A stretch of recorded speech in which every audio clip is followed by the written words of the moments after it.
Selamat malam pemirsa, sepertinya tahapan pemilu sudah semakin dekat ketika partai politik mendapatkan nomor urut. Bahkan yang sekarang menjadi sorotan adalah pernyataan Presiden Joko Widodo ketika hadir di konsolidasi Bawaslu yang menyatakan secara tegas jangan sampai gunakan politisasi agama dan juga politik identitas dalam pesta demokrasi pemilu 2024. Iya, kalau kita lihat juga, kalau saya pantau, saya hitung bahkan Presiden Joko Widodo mengatakan hati-hati sebanyak 3 kali. Jadi betul concern menyikapi, menghindari salah satu faktor yang rawan dalam pemilu yaitu adalah politik identitas yang disampaikan dalam konsolidasi Bawaslu pada Sabtu lalu.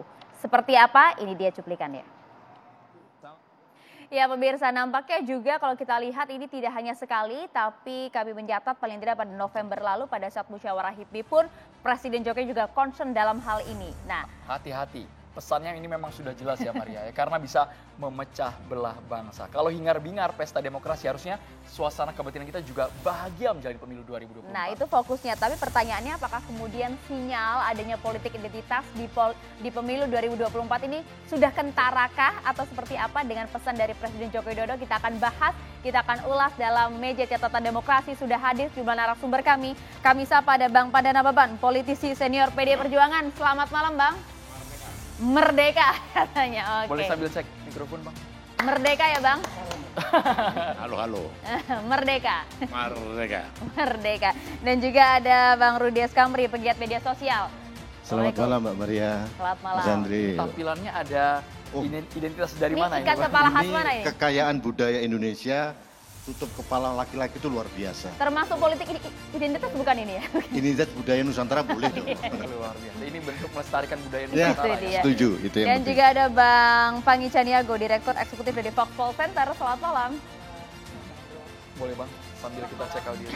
Mas Andro, Mbak Maria. Siap, selamat malam. Kami juga menghadirkan ada Bapak Effendi Hoiri yang akan disapa Gus Coy, merupakan politikus Partai Nasdem. Assalamualaikum. Waalaikumsalam warahmatullahi wabarakatuh. Dan ada satu kursi lagi kosong. Nah, biasanya kalau kursi kosong ini jadi rebutan. Tapi malam hari ini kita masih menunggu yang punya kursi. Ada Bang Novel Bamumin. Masih menuju ke meja catatan demokrasi yang merupakan Wasekjen Persaudaraan Alumni 212. Tapi kita boleh langsung ke Gus Coy terlebih dahulu. Kita ingin dengar suara dari Nasdem. Karena yang diusung oleh Nasdem, yakni Anies Baswedan ini banyak orang yang kadang masih mengait-ngaitkan Anies Baswedan dengan cap identitas, politik identitas. Bagaimana tanggapannya? Padahal itu nggak terkait. Nah, itu dia. Kita butuh jawaban. Ya, pertama saya kira Presiden menyampaikan pidato seperti itu memang harus menjadi concern seluruh pemimpin kita dan seluruh rakyat Indonesia. Dalam politik kita ke depan, kalau kita memang ingin naik demokrasinya, kita ingin naik derajat pesta demokrasinya, maka pertama kita harus sadari betul bahwa Pancasila sudah final sebagai falsafah, sebagai ideologi, sebagai sumber hukum kita, itu final. Bhinneka Tunggal Ika, NKRI, Undang-Undang Dasar 45 itu final. Nah, ketika kita berpolitik, maka acuannya ke sini. Acuannya ke sini, semuanya ke sini. Nah, hal-hal yang akan kita tampilkan, tadi kan Presiden juga menyampaikan, sara, hoax, dan segala macam. Yang kita tampilkan adalah politik demokrasi yang lebih cerdas, yang lebih bermutu. Jadi Pancasila kita isi dengan tampilan demokrasi, bukan lagi menyebar hoax, bukan lagi melakukan kedoliman terhadap figur-figur tertentu, tidak lagi mencari kesalahan-kesalahan atau kelemahan-kelemahan, tetapi kita sama-sama sepakat untuk selalu mengangkat hal-hal yang positif, yang baik.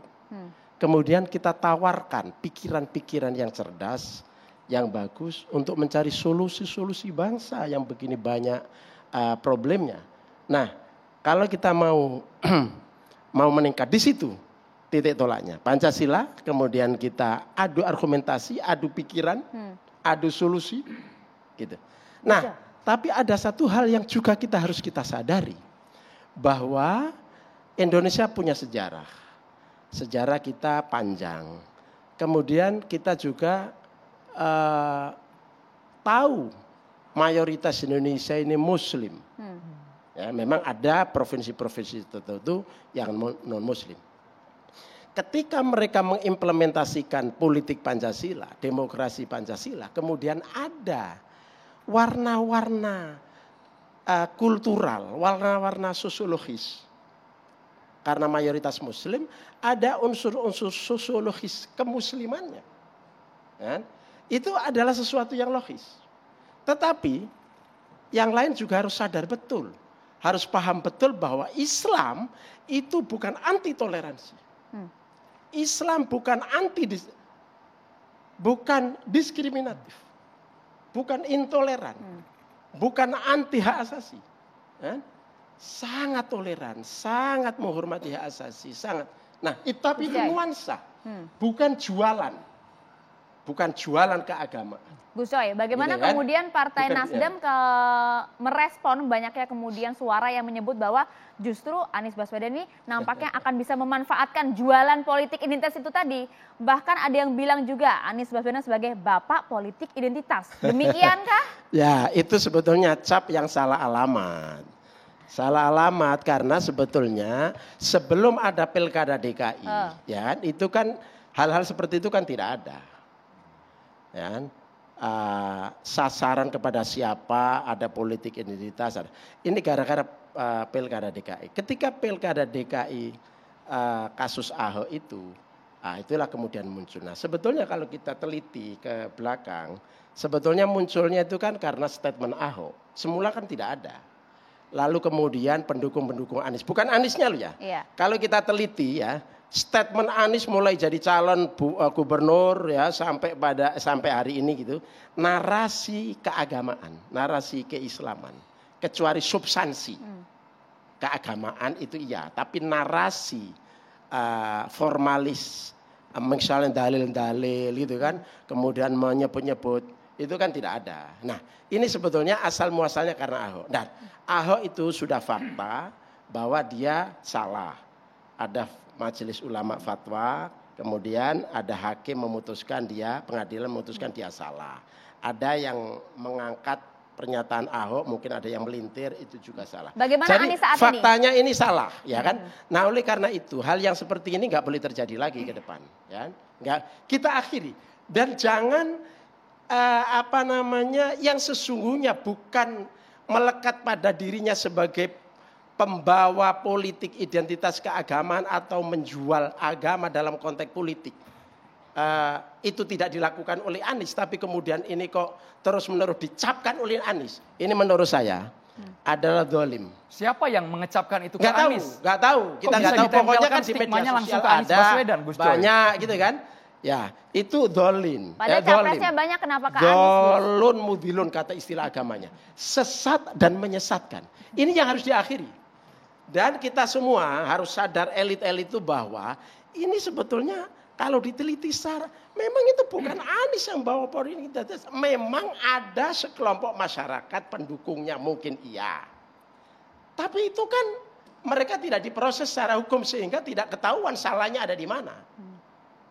Gitu. Tapi kalau ada pihak yang menyatakan Anies selalu dekat dengan mungkin Golongan komunitas, tertentu, mungkin ya? golongan tertentu Loh, apa yang salah dekat berafiliasi itu? dengan agama, dengan itu. Apa yang salah dekat itu? Mereka penduduk Indonesia, rakyat Indonesia punya hak untuk dipilih dan memilih. Ketika mereka salah, hukum. Tapi ketika membawa wacana, suatu wacana, ya, membawa suatu pikiran, itu kan logis-logis saja. Sama seperti yang lain membawa pikiran liberal, yang lain membawa pikiran komunis, yang lain membawa pikiran apa? Ya, yang lain-lain. Nah, itu kan wacana. Tapi ketika mereka sudah melanggar hukum, undang-undang dasar, dia sudah anti Pancasila dan jelas-jelas secara hukum itu memang salah misalnya begitu. Buktinya HTI anti Pancasila dibubarkan. Nah, yang hukum FPI dibubarkan. Kita oke.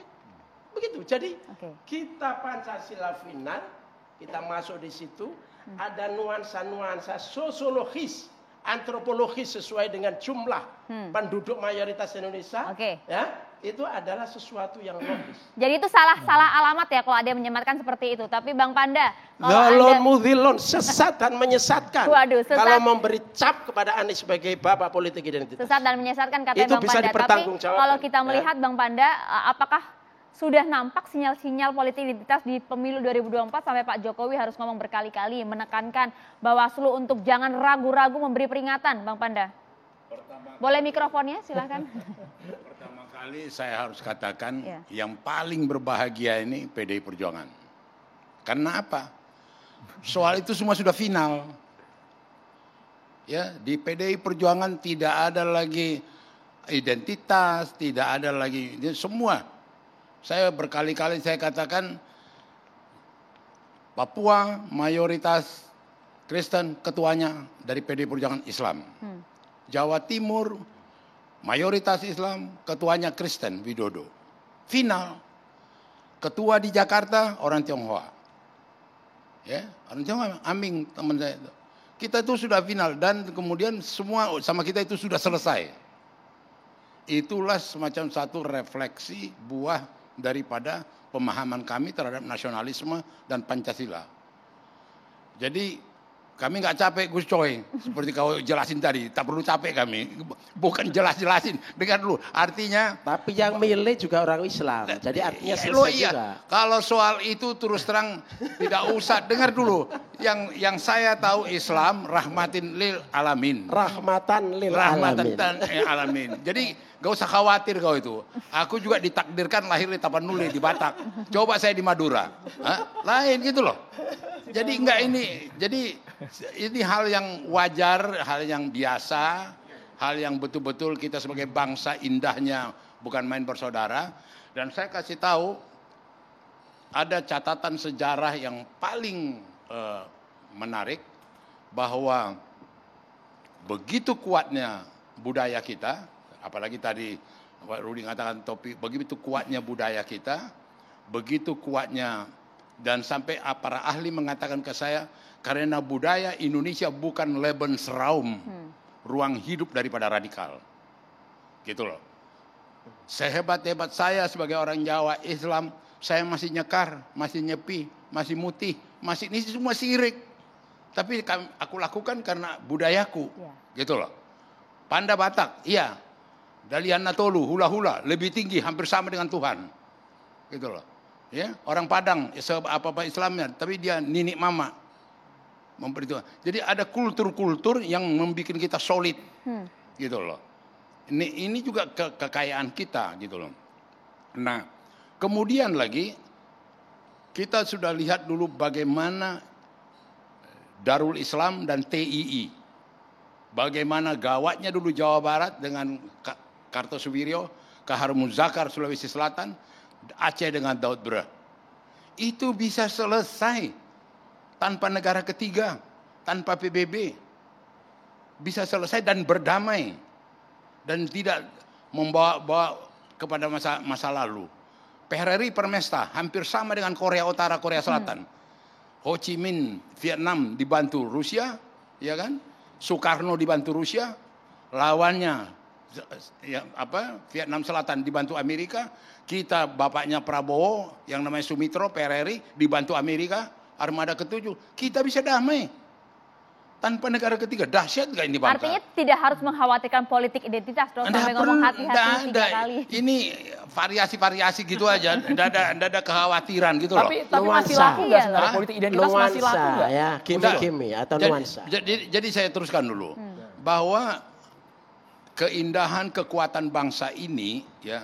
Jadi kalau kemudian ada terus terang bilang kadrun, cebong dan segala itu terus terang itu dehumanisasi. Merendahkan nilai-nilai kemanusiaan dengan ucapan-ucapan itu gitu loh. Itu sama dulu dengan Jerman. Orang-orang Yahudi dibilang anjing, maka legallah membunuh anjing. Gitu loh. Legallah kita membunuh kecebong. Legallah kita mengapa kadrun. Itu hal-hal. Nah, saya terus terang aja ini dari PDI Perjuangan ya. Kita melihat terus terang ini sudah final. Sudah selesai. Maka kita sekarang bagaimana program, bagaimana kita memajukan, bagaimana kita menghadapi problem-problem kebangsaan, bagaimana memperkuat ini gitu loh. Oke. Jadi kalau kesatuan dan persatuan itu sudah kita bisa capai. Tapi Bang Panda bisa memastikan bahwa seluruh kader PDI Perjuangan tidak ada sama sekali yang menggaungkan politik identitas, yang menuding salah satu pihak. Memainkan itu. Nggak ada itu ya? Kalau ada itu ketahuan itu apa itu amatir-amatir yang baru masuk gitu loh.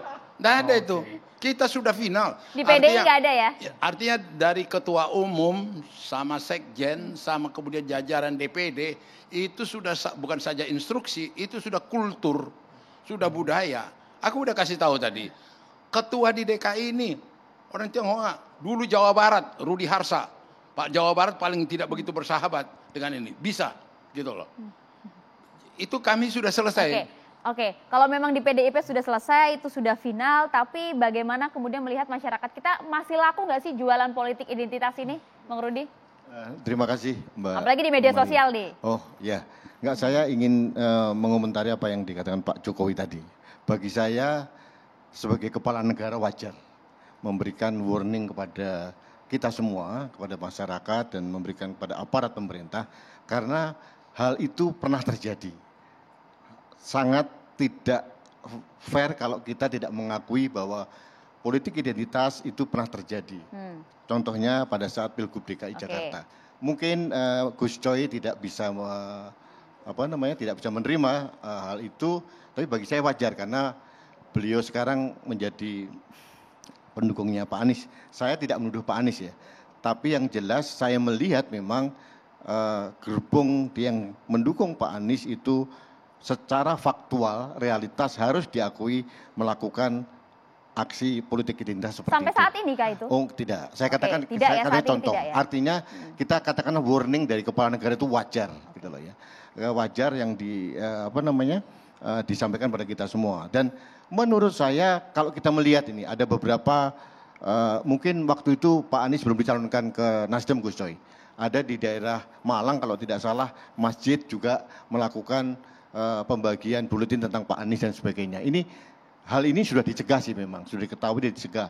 Tapi hal ini kan harus dicegah juga, tidak boleh kita biarkan gitu loh. Saya setuju dengan senior saya Pak Panda bahwa tidak ada lagi polarisasi sebenarnya. Saya setuju juga yang penting adu gagasan, adu pemikiran. Saya malah melawan politik identitas, jangan sampai itu terjadi lagi. Nah, tapi warning dari kepala negara itu wajar adanya. Mas Rudi, cara pencegahannya seperti apa? Karena di media sosial banyak yang ngipas-ngipasin kalau kata Pak Presiden. Sesaat lagi ditanggapi hanya di catatan demokrasi pemirsa.